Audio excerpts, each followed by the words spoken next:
આ સાથે વડોદરામાં ભારે વરસાદ થયો હતો અને જેના કારણે રેસ્ક્યુની કામગીરી છે તે હાથ ધરવામાં આવી હતી। તો વડોદરામાં ભારે વરસાદના કારણે રેસ્ક્યુની કામગીરી હાથ ધરવામાં આવી હતી। બીજી તરફ દક્ષિણનો કેટલોક ભાગ પાણીમાં ગરકાવ થયો, જેમાં કોટેશ્વર મહાદેવ કાશા એપાર્ટમેન્ટમાં પાણી ફરી વળ્યા હતા। તો પાણીમાં ફસાયેલા લોકોનું રેસ્ક્યુ કરવામાં આવ્યું। એનડીઆરએફની ટીમ દ્વારા રેસ્ક્યુની કામગીરી હાથ ધરવામાં આવી હતી। એનડીઆરએફની ટીમે 138 નાગરિકોનું રેસ્ક્યુ કર્યું હતું।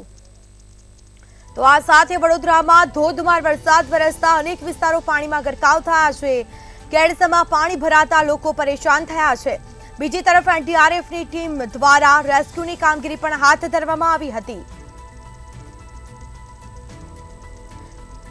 તો આ સાથે એપાર્ટમેન્ટની બહાર પણ પાણી ભરાયું હતું, જેમાં લોકો ફસાતા રેસ્ક્યુની કામગીરી હાથ ધરવામાં આવી હતી।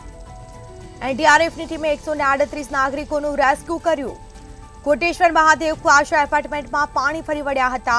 પાણીમાં ફસાયેલા લોકોનું રેસ્ક્યુ કરવામાં આવ્યું હતું। એનડીઆરએફની ટીમ દ્વારા રેસ્ક્યુની કામગીરી પણ હાથ ધરવામાં આવી હતી। તો વડોદરામાં ધોધમાર વરસાદ વરસતા ચારે તરફ પાણી જ પાણી નજરે પડ્યું છે। દક્ષિણનો કેટલોક ભાગ પાણીમાં ગરકાવ થયો છે, જેના સીધા દ્રશ્યો સામે આવ્યા છે। તો કેડસમાં પાણી ભરાતા સ્થાનિક લોકો પરેશાન થયા। આ સાથે લોકો ફસાતા રેસ્ક્યુની કામગીરી એનડીઆરએફ દ્વારા કરવામાં આવી હતી। 138 નાગરિકોનું રેસ્ક્યુ કરવામાં આવ્યું।